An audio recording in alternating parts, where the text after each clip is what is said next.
அன்பார்ந்தோர்க்கெல்லாம் என் அன்பு வணக்கங்கள். இன்று சித்திரை முதல் நாள் தமிழர்களின் வருடப்பிறப்பாக ஏன் மலர்ந்தது என்பதற்கான எனக்கு தெரிந்த காரணங்களை, நான் அறிந்த கருத்துக்களை உங்கள் முன்னால் ஒரு சிறிய சொற்பொழிவாக படைக்கிறேன், சமர்ப்பிக்கின்றேன். தமிழர்கள் தமிழகத்தில் மட்டுமல்ல, இந்திய துணைக்கண்டத்தை கடந்து உலகத்தின் பல்வேறு நாடுகளான இலங்கை, மியான்மர், மலேசியா, சிங்கப்பூர், மொரீசியஸ், பிஸ்திவீடு என்று பல்வேறு நாடுகளில் வாழ்ந்து வருகின்றார்கள். அப்படி பூமி பந்தின் பல்வேறு திசைகளிலும் சிதறி கிடந்தாலும் தமிழ் சமூகம் சித்திரை முதல் நாளையே தமிழரிடம் புத்தாண்டாக பன்னெடுங்காலமாக கொண்டாடி வருகிறார்கள். உலகம் முழுவதும் ஞாயிறு எனும் கதிரவனை அடிப்படையாக கொண்டே தமிழனும் காலத்தை வரையறுத்திருக்கிறது. இந்த காலத்தின் அளவை மிக துல்லியமாக கண்டறிந்து நம்முடைய முன்னோர்கள் இதனை தெரிப்படவு டைம் மெசூர் என்கின்றனர். இரு கண்ணுமே ஒரு நொடி, இரு கை நொடி ஒரு மாத்திரை, இரு மாத்திரை ஒரு குரு, இரு குரு ஒரு உயிர், இரு உயிர் ஒரு சனியம், 12 சனியம் ஒரு வினாடி, 60 வினாடி ஒரு நாடிகை, 2 நாடிகை ஒரு முகூர்த்தம், 2 முகூர்த்தம் ஒரு ஜாமம், 4 ஜாமம் ஒரு பொழுது, 2 பொழுது ஒரு நாள், 15 நாள் ஒரு பக்கம், 2 பக்கம் ஒரு மாதம், 6 மாதம் ஒரு அயனம், 2 அயனம் ஒரு ஆண்டு, 60 ஆண்டு ஒரு வட்டம், 360 ஆண்டு ஒரு தேவாண்டு, 12,000 தேவாண்டு ஒரு சதுர்யுகம். இந்த சதுர்யுகத்தில் பார்த்தம், பரமம் போன்றவைகளை கிடந்து யுகம் இருக்கிறது. இந்த யுகங்களில் கிருத யுகம், திரேதா யுகம் மற்றும் துவாபர யுகம் போன்றவை முடிந்து விட்டன. தற்போது கலியுகம் நடந்து கொண்டிருக்கிறது. இப்படி பல லட்சம் ஆண்டுகளுக்கு மேலான கால கணக்குகளை நம்முடைய முன்னோர்கள் சிறப்பாக வகுத்திட பின்னாடி இதன் கால சுழற்சியில் தமிழர்கள் நாள் மற்றும் ஆண்டை பொழுதுகளாக பிரித்தனர். ஒவ்வொரு நாளையும் 4 மணிகளாக கொண்டு பகுத்து 6 பொழுதுகளாக பிரித்திருக்கிறார்கள். அந்த பொழுதுகளுக்கெல்லாம் தனித்தனியாக பெயரையும் வைத்திருக்கிறார்கள். அவைகள் இரவு 2 முதல் 6 மணி வரை ராப்பொழுதில் பொற்கூறு வைகரை, 6 முதல் 10 மணி வரை பகற்பொழுதில் முற்கூறு விடியல் காலை, 10 முதல் 2 மணி வரை பகற்பொழுதில் நடுக்கூறு நண்பகல், 2 முதல் 6 மணி வரை பகற்பொழுதில் பிற்கூறு ஏற்பாடு, 6 முதல் 10 மணி வரை இரவு 10 மணி வரை ராப்பொழுதில் முற்கூறு மாலை, 10 முதல் 2 மணி வரை ராப்பொழுதில் நடுக்கூறு யாமம். இந்த 6 பொழுதுகளும் சேர்ந்ததை சிறுபொழுது என்கின்றனர். இதுபோல ஒவ்வொரு ஆண்டையும் 2 மாதங்களாக பகுத்து 6 பொழுதுகளாக பிரித்திருக்கிறார்கள்.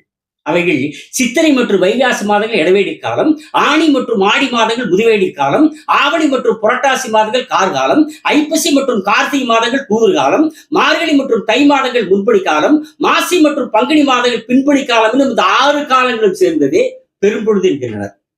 இந்த பெரும்பொழுதின் தொடக்கம் இளவேனில் காலம். இந்த காலத்தின் முதல் மாதம் சித்திரை. எனவே தமிழ் புத்தாண்டின் தொடக்கமாக இருப்பது சித்திரைதான் என்கின்றன அறிவார்ந்த வானவியல் தத்துவங்களில் தலை நிமிர்ந்து நின்ற ஆற்றல் மிக்க தமிழ் சமூகம். இப்படி கால கணக்கை கணிக்கும் நிலையைத்தான் தமிழில் காலந்தேர், காலம் பிளஸ் தேர், காலந்தேர் என்று சொல்கின்றோம். இதைத்தான் ஆங்கிலத்தில் காலண்டர் என்றும் சொல்லத் தொடங்கினோம். சித்திரை மாதம் ஆண்டுக்கான பெரும்பொழுது இளவேணி காலத்தில் இருக்கிறது. இதனால் இது வசந்த காலம் என்றும் சொல்வார்கள். இக்காலத்தில் உதிர்ந்த இலைகளெல்லாம் துளிர்க்கும், கோவில்களில் எல்லாம் விழாக்கள் கோலமிடும். சித்திரை மாதத்தின் முதல் நாளில் நான்முகனாகிய பிரம்மா புவியை தோற்றுவித்ததாக புராணங்கள் கூறுகின்றன. சித்திரை மாதத்தில் சித்திரை நட்சத்திரத்தில் சிவபெருமான் சித்திரம் ஒன்று வரைந்திட அதிலிருந்து சித்திரகுப்தன் தோன்றியதாக புராணங்கள் சொல்கின்றன. சித்திரை மாதத்தில் விஷ்ணு பெருமான் மச்சவதாரம் எனும் மீனுருவம் எடுத்ததாக இதிகாசங்களை எழுதுகின்றன. சித்திரை மாதத்தின் சுக்கலபட்ச அஷ்டமியில் அம்பிகை அவதரித்ததாக தேவி பாகவதம் கூறுகிறதாம். ராமபிரானை சித்திரை மாதத்திலேதான் அவதரித்தார். இறைவனின் அவதார காலமே சித்திரை பிறக்கும் போதுதான் எனும்போது சித்திரையே தமிழ் புத்தாண்டாக பிறப்பதுதானே பொருத்தம் என்பது ஞானத்தில் சிறந்த தமிழால் ஒரு கருத்து. சித்திரை முதல் தேதியில் கோவில்களில் எல்லாம் பஞ்சாங்கங்கள் படிக்கும் நிகழ்வு நடத்தப்படுகின்றன. பூலோக சொர்க்கம் எனப்படும் திருவரங்கத்தில் இந்நிகழ்வு சிறப்பாக நடைபெறுவது குறிப்பிடத்தக்கது. இதே சித்திரை முதல் தேதியில்தான் தமிழ் முனிவர் அகத்தியருக்கு ரிஷப வாகனத்தில் சிவபெருமான் உமாமகேஸ்வரி திருமண காட்சி காட்டி அருளியதாகவும் இதனை முன்வைத்தே திருநெல்வேலி மாவட்டம் பாபநாசத்தில் ஆண்டுதோறும் சித்திரை விஷு திருவிழாவின் போது பாபநாசம் உட்பட சிவாலயங்களில் விழாக்கள் நடத்தப்படுகின்றன. மேலும் சித்திரை மாதம் வளர்பறை காலமாக இருப்பதால் வளர்பறை காலத்தில் அட்சய திருதி என்ற பெயர் சொல்லப்படுகிறது. இந்த பொழுதில் வாங்குகிற எந்த பொருட்களாக இருந்தால் பன்மடங்காக பெருகி பருகும், பன்மடங்காக பல்கி பெருகும் என்ற நம்பிக்கை இந்த அட்சய திருதியில் தமிழர்களுக்கு உயர்ந்த எண்ணங்கள் இருந்து கொண்டிருக்கிறது. மதுரை மாநகரில் சொக்கநாதர் மீனாட்சி திருமண நிகழ்வுகள் சித்திரை விழாவாக உலகமே வியக்கும்பையில் கொண்டாடப்படுவதும் இதே மாதத்தில் இதே நாளில் கள்ளழகர் வைகை ஆற்றில் இறங்கும் கண்கொள்ளா வைபவம் நடைபெறுவதும் இந்த சித்திரை மாதத்திலேதான்.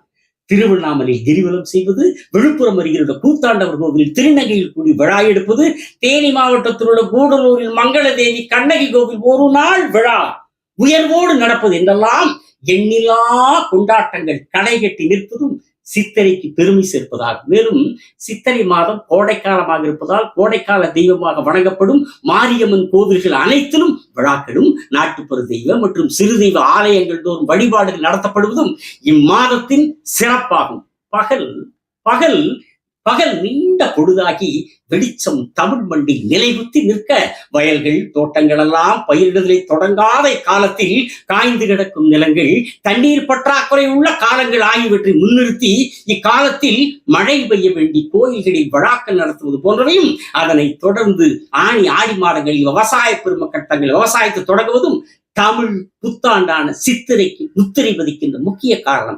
ஆந்திராவிலே கூட தெலுங்கு வருடப்பிறப்பு மார்ச் இறுதியில் தான் வருகிறது. வடநாட்டிலேயும் மார்ச் மற்றும் ஏப்ரல் மாதங்களிலே தான் வருடப்பிறப்பு தொடங்குகின்றன. இப்படி சித்திரை நாள் ஆண்டின் தொடக்கம் என்பதற்கு தெலுங்கின் யுகாதி, மலையாள மக்களின் விஷு ஆகியவையும் சேர்ந்தே ஆதாரங்களாகின்றன.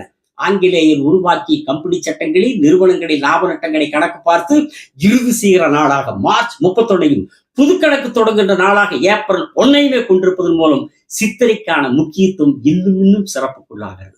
இப்படி காரண காரியங்களை கச்சிதமாய் ஆய்ந்து தமிழ் புத்தாண்டு சித்திரையின் தொடக்கமே என செந்தமிழர் கூட்டம் தீர்மானித்த வரலாற்று பொக்கிஷம் தான் தமிழர்களின் வருடப்பிறப்பான சித்திரை திருநாள், சித்திரை பெருநாள், சித்திரை கலிநாள். பிறக்கட்டும் தமிழர்களின் வருடப்பிறப்பு, சிறக்கட்டும் உங்களின் வாழ்க்கை உயர்வின் அமைப்பு என்று கூறி அடுத்த காணொளியில் 6ஆம் அதிபதி 3ஆம் பாவத்தில் என்கிற தலைப்பில் எனக்கு தெரிந்த ஜோதிட கருத்துக்கள் உங்களோடு பேசுகிறேன்.